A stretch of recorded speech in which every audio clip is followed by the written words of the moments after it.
शालिनी अपने माता पिता के साथ एक अपार्टमेंट में रहा करती थी।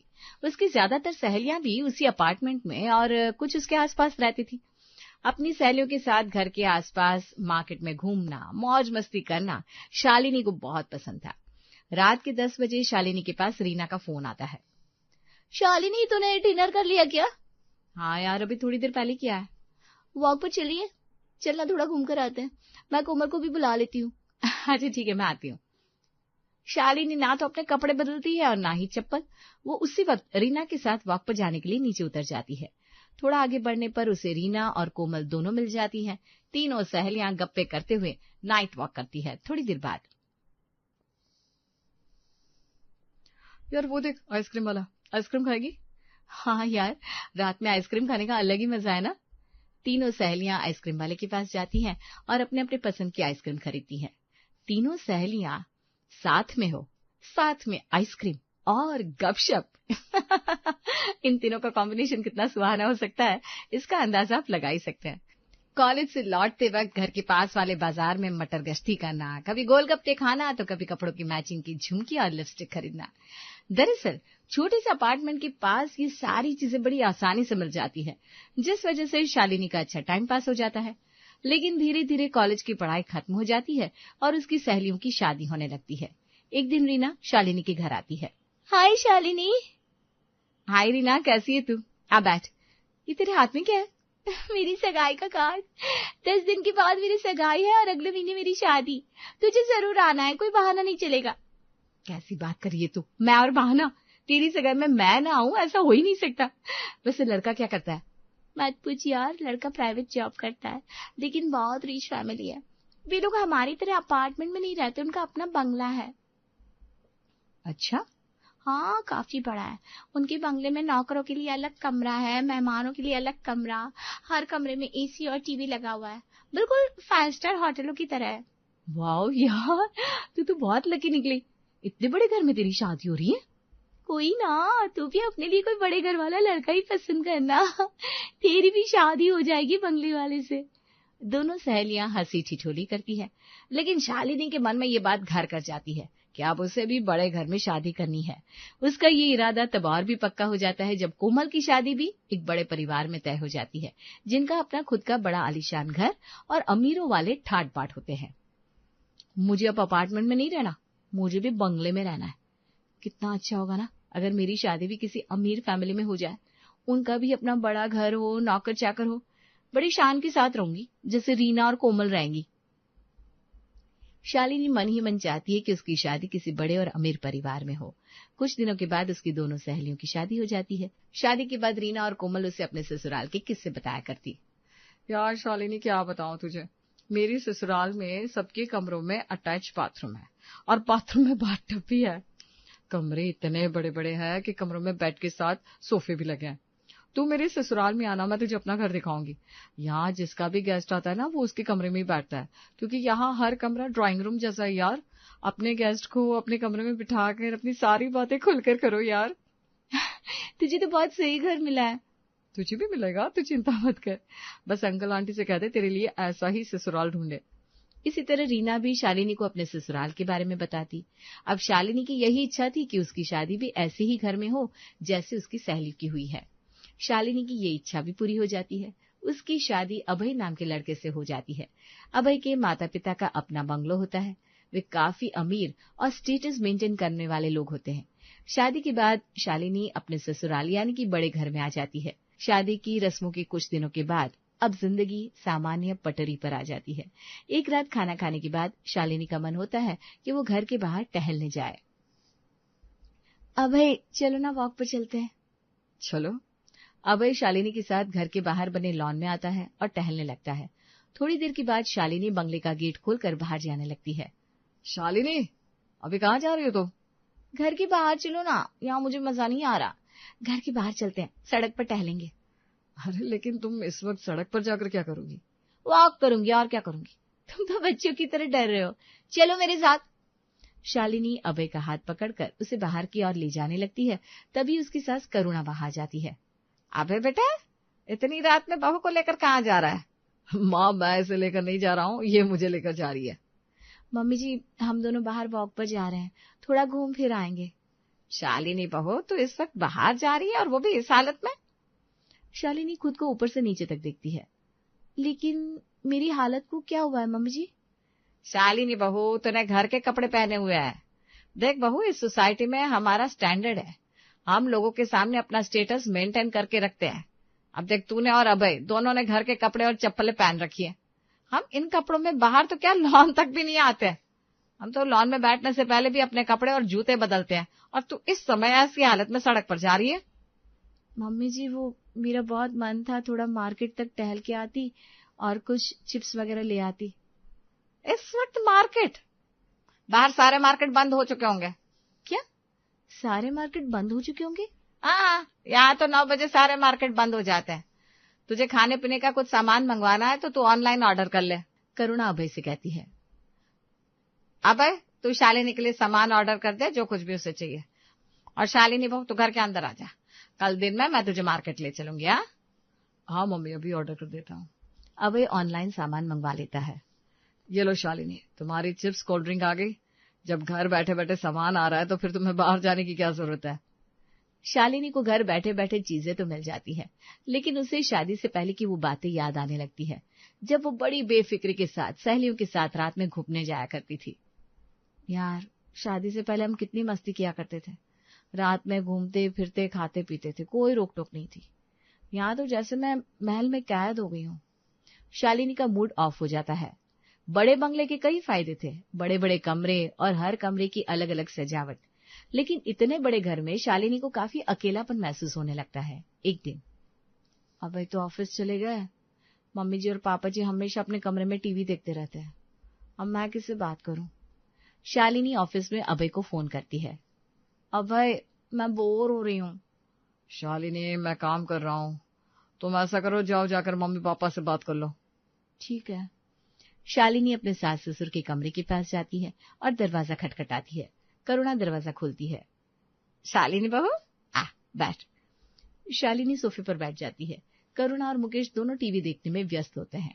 शालिनी भी थोड़ी देर टीवी देखने के बाद अपने कमरे में आ जाती है। यार, अगर वहां भी टीवी देखनी है तो अपने कमरे में बैठ कर ही टीवी क्यों ना देखूं? लेकिन थोड़ी देर के बाद शालिनी फिर से बोर होने लगती है। वो बार बार टीवी का चैनल चेंज करती है, लेकिन उसका अकेलापन दूर नहीं होता। मायके में मन बहलाने के लिए कितनी चीजें थी। अपार्टमेंट के नीचे उतरते ही काफी लोग मिल जाते थे, उनसे गपशप कर लेती थी, बच्चों के साथ खेल लेती थी। यहाँ तो बंगले के बाहर दूर दूर तक कोई दिखाई नहीं देता। वहां दिल ना लग रहा हो तो सहेलियों के साथ घूमने निकल जाया करती थी, लेकिन यहाँ तो ऐसा कुछ भी नहीं कर सकती। कुछ इसी तरह से घर से मार्केट दूर होने के कारण उसे कहीं भी जाने के लिए अभय पर डिपेंड होना पड़ता है, या फिर कैब बुक करनी पड़ती है। अभय, मैं सोच रही थी आज शाम मार्केट हुआ हूँ, कुछ शॉपिंग कर लूंगी। आज आप ऑफिस से जल्दी आ पाओगे? शालिनी, मैं तो जल्दी नहीं आ पाऊंगा, तुम कैब बुक करके चली जाना। ठीक है। शाम की चाय पीने के बाद शालिनी मार्केट जाने के लिए कैब बुक करती है, लेकिन कोई कैब वाला नहीं आता। शालिनी बार बार कैब ड्राइवर को फोन करती है। भैया, मैंने कैब बुक किया है, आप लोकेशन पर आ जाओ ना। मैडम जी, आपको कहाँ जाना है? भैया, मुझे खन्ना मार्केट जाना है। सॉरी मैडम जी, उधर तो नहीं जाऊंगा, अब कैब कैंसिल कर दो। क्यों भैया, खन्ना मार्केट में कौन से कांटे लगे हैं?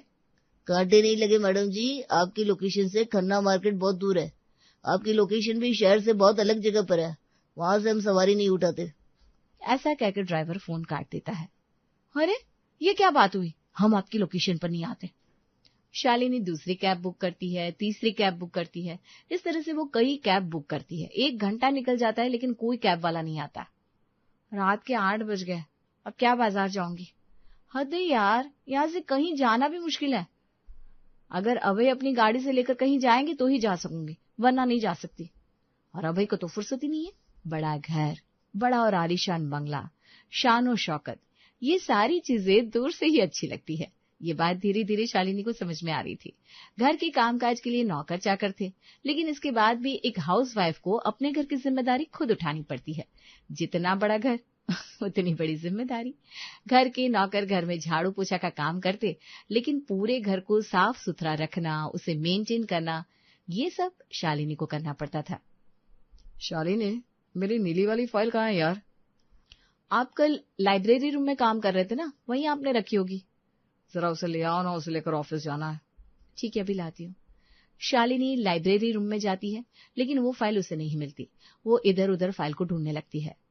क्या हुआ शालिनी, फाइल मिली कि नहीं? नहीं, ढूंढ रही हूँ। उस एक फाइल को ढूंढने के लिए शालिनी पूरे घर के कोने कोने की तलाशी ले लेती है, तब जाकर उसे वो फाइल मिलती है। लेकिन इस चक्कर में वो काफी थक जाती है और हांफने लगती है। हाँ भाई, लीजिए आपकी फाइल। क्या हुआ, तुम तो ऐसे हांफ रही हो जैसे अभी अभी मैराथन करके लौटी हो।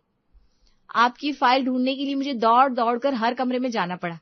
इस घर में कमरे भी तो कम नहीं है ना। इसी तरह से घर की डस्टिंग, साज सज्जा और रख रखाव का काम शालिनी को करना पड़ता था। अब इतने बड़े घर की डस्टिंग और डेकोरेशन कोई आसान काम नहीं होता, जिसे करते करते शालिनी बुरी तरह से थक कर चूर हो जाती। अगर घर में कोई त्योहार या पार्टी फंक्शन हो, फिर तो शालिनी की वाट ही लग जाती। क्या यार शालिनी, मैंने तुमसे कहा था कि पापा मम्मी के जागने से पहले पूरे घर का डेकोरेशन कर देना। अब सुबह के 6 बजने वाले हैं और अभी तक घर का डेकोरेशन नहीं हुआ। मैंने सब कर दिया है, आप देखो तो। डाइनिंग हॉल, ड्राइंग रूम सजा दिया है। सिर्फ ड्राइंग रूम और डाइनिंग हॉल सजाने से क्या होता है? अरे घर में इतने मेहमान आएंगे, हम उन्हें गेस्ट रूम में बिठाएंगे और तुमने गेस्ट रूम तो सजाया नहीं। पापा का लिविंग रूम भी खाली पड़ा है और घर के सारे गुलदस्तों में फ्लावर्स लगाओ। करती हूँ अभय, आप भी तो मेरी हेल्प करो। इतने बड़े घर को सजाना मेरे अकेले की बस की बात नहीं है। अभय शालिनी की हेल्प करता है, तब कहीं जाकर सारा काम हो पाता है। तभी शालिनी को ध्यान आता है कि अभी तो दिन की शुरुआत है। जब सारे मेहमान आना शुरू करेंगे तब तो काम और ज्यादा होगा, क्योंकि उस दिन होता है उसकी सास ससुर की शादी की सालगिरह। पूरे दिन शालिनी बड़े से घर में कभी यहाँ कभी वहां बैठे हुए मेहमानों का अभिवादन करती है, उन्हें चाय नाश्ता करवाती है। रात होने तक तो वो इस कदर थक जाती है कि बिना खाना खाए सो जाती है। बड़े बंगले में शादी करने का सपना पूरा हो चुका था, लेकिन शालिनी अभी भी खुश नहीं थी। छोटे से अपार्टमेंट में रानी की तरह रहने वाली शालिनी बड़े बंगले में आकर खुद को बहुत बंधा हुआ सा महसूस कर रही थी, क्योंकि उसे यहाँ वो आजादी नहीं मिल रही थी जो मायके के अपार्टमेंट वाले घर में मिलती थी। एक बार की बात है, काफी गर्मी पड़ रही होती है और वो काफी गर्म दिन था। वो कितनी गर्मी लग रही है, एसी में भी आराम नहीं मिल रहा। ऊपर से ये भारी सी साड़ी, कपड़े चेंज कर लेती हूँ, शायद कुछ आराम मिले। ऐसा सोचकर वो शादी से पहले का एक पुराना सूट पहन लेती है, जिसे पहनकर उसे काफी आराम मिलता है। वाह, कितना अच्छा लग रहा है, कूल कूल।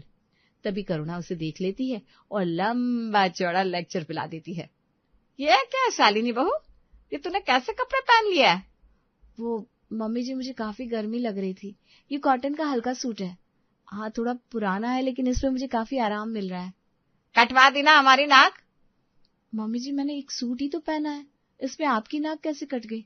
और फिर मैं तो घर के अंदर हूँ। शालिनी बहू, तू जानती है कि हम पैसे वाले लोग हैं, हमें अपना स्टैंडर्ड मेंटेन करके रखना पड़ता है। ऐसे कपड़े तो हमारे नौकर भी नहीं पहनते, और तू तो इस घर की बहू है। घर के नौकर चाकर तुझे इस हालत में देखेंगे तो क्या कहेंगे? घर के बाहर जाकर लोगों से 10 तरह की बातें करेंगे। मम्मी जी, मैं अपने कमरे से बाहर ही नहीं निकलूंगी बस। शालिनी बहू, मेरी बात मान। अगर अभी घर में कोई मेहमान आ जाए और तुझे इस हालत में देख ले तो हमारी क्या इज्जत रह जाएगी। चल जल्दी से कपड़े बदल ले और हल्का टचअप करके बाहर आ जा। ठीक है मम्मी जी। करुणा की जाने के बाद क्या यार, थोड़ी देर के लिए रिलैक्स भी नहीं कर सकती। इस घर में हर वक्त बन ठन के रहना पड़ेगा। इससे तो हमारी अपार्टमेंट वाली लाइफ अच्छी थी, वहां जो चाहे पहनते थे, ना स्टेटस की कोई टेंशन ना इज्जत की। यहाँ तो बड़े लोग बड़ी बातें। अब शालिनी को अपने बड़े बंगले वाले ससुराल में घुटन महसूस होने लगती है। वो अपनी माँ को फोन करके अपने मन की भड़ास निकालती है। कैसी हो मम्मी? मैं तो ठीक हूँ शालिनी बेटा, लेकिन तुझे क्या हुआ? इतनी बुझी बुझी सी क्यों है? घर में सब ठीक तो है ना? यहाँ सब ठीक है, बस मैं ठीक नहीं हूँ। क्यों, क्या हुआ बेटा? मम्मी, मैं कहाँ फंस गई, मुझसे बहुत बड़ी गलती हो गई। कौन सी गलती? तुझसे कुछ गलत काम हो गया है क्या? मम्मी, गलती हो गई है। ये शादी करके मैंने अपनी जिंदगी की सबसे बड़ी गलती की है। अब इससे शादी करना मेरा सबसे गलत फैसला था। तू ऐसा क्यों बोल रही है? क्या अभय का व्यवहार तेरे साथ अच्छा नहीं है? वो तुझे कुछ कहता तो नहीं? नहीं मम्मी, वो मुझे कुछ नहीं कहते, लेकिन ये बड़ा घर, ये लोग मेरे टाइप के नहीं है। यहाँ वो आजादी नहीं है जो मुझे मायके में मिलती थी। ना तो मैं यहाँ रात में वॉक पर जा सकती हूँ, ना यहाँ कोई छोटा मोटा मार्केट है जहाँ जाकर मैं अपनी पसंद की छोटी मोटी चीजें खरीद सकूं, कुछ खा सकूं। बस जब जाओ तो मॉल ही जाओ, वरना घर में ऑनलाइन सामान मंगवा लो। यहाँ घर में भी हर वक्त अच्छे से ड्रेसअप करके रहना पड़ता है, रिलैक्स नहीं हो सकते। ये भी कोई जिंदगी है? क्या बताऊं मम्मी, मेरा यहाँ दम घुट रहा है, मैं यहाँ नहीं रह सकती। वंदना शालिनी को समझाती है। शालिनी बेटा, देख तू ही चाहती थी ना तेरी शादी बड़े घर में हो, पैसे वाले लोग हो। तू जो चाहती थी हमने वैसा ही किया। अब तू ऐसी बातें करेगी तो ये ठीक नहीं है। तुझे अपने घर को तोड़ना नहीं है, बल्कि खुद को उस घर के अनुसार ढालना होगा, उनकी तरह रहना होगा। देख बेटा, कोई चीज तोड़ना बहुत आसान होता है, लेकिन उसके टूटने के बाद पछतावे के अलावा और कुछ हासिल नहीं होता। तेरे ससुराल वाले बहुत अच्छे हैं, अभय भी तुझे बहुत प्यार करते हैं, तो तुझे ऐसा नहीं सोचना चाहिए बेटा। वंदना के समझाने पर शालिनी शांत हो जाती है। कई महीने गुजर जाते हैं। शालिनी अब भी ससुराल के बड़े बंगले में अपार्टमेंट वाली आजादी मिस कर रही होती है। उसे अपनी सहेलियों के साथ बेफिक्री में मौज मस्ती करना बहुत याद आता है और अब वो अपने लिए स्टेप लेती है। होता यह है कि दुर्गा पूजा आने वाली होती है। मम्मी के घर पर अपार्टमेंट में कितना शानदार पूजा पंडाल लगता है। मैं रीना और कोमल के साथ वहां गरबा करती थी। हम लोग रैंप वॉक करते थे, माता की पूजा अर्चना करते थे। यहाँ तो दूर दूर तक कोई पूजा पंडाल ही नहीं है। शालिनी करुणा के पास जाती है और कहती है, मम्मी जी, मुझे आपसे कुछ जरूरी बात करनी है। बता बहू, क्या बात है? मेरे मायके में बड़े धूमधाम के साथ दुर्गा पूजा मनाई जाती है। मेरा वहां जाने का बड़ा मन है। देखिए ना मम्मी जी, सच तो यह है कि मैं जब से यहाँ आई हूँ मेरा मन ही नहीं लगता। यहाँ बस घर में रहना होता है, ना मैं खुद मार्केट जा पाती हूँ, ना छोटी मोटी चीजें खरीद सकती हूँ, और यहाँ तो दुर्गा पूजा भी एंजॉय नहीं कर सकते। मैं आपसे बस इतनी इजाजत चाहती हूँ कि मैं अपने मायके में जाकर वहां वैसे ही रहना चाहती हूँ जैसे मैं शादी से पहले रहा करती थी, और फिर जब मैं यहाँ आ जाऊंगी तो आप लोगों के हिसाब से रहूंगी। शालिनी बहू, मैं सब समझती हूँ। मैं भी काफी दिनों से नोटिस कर रही हूँ कि तुझे वहां की बहुत याद आ रही है, तो यहाँ एंजॉय नहीं कर रही है। तो एक काम कर, तू अपने मायके चली जा और साथ में इसे भी लेती जा। अभय जो कि वहीं पर बैठा होता है। करुणा अभय की ओर इशारा करके बड़े हल्के फुल्के अंदाज में कहती है, ये नालायक सारा दिन बस काम काम लेकर बैठा रहता है, घर से ऑफिस और ऑफिस से घर, इसके अलावा इसे कुछ आता ही नहीं। इसे भी अपने साथ ले जा और इससे भी गरबा करवाना, इसे भी अपनी तरह एंजॉय करना सिखा दे। आखिर वो भी तो तेरा ही घर है। अपने घर जा और खूब मजे करना।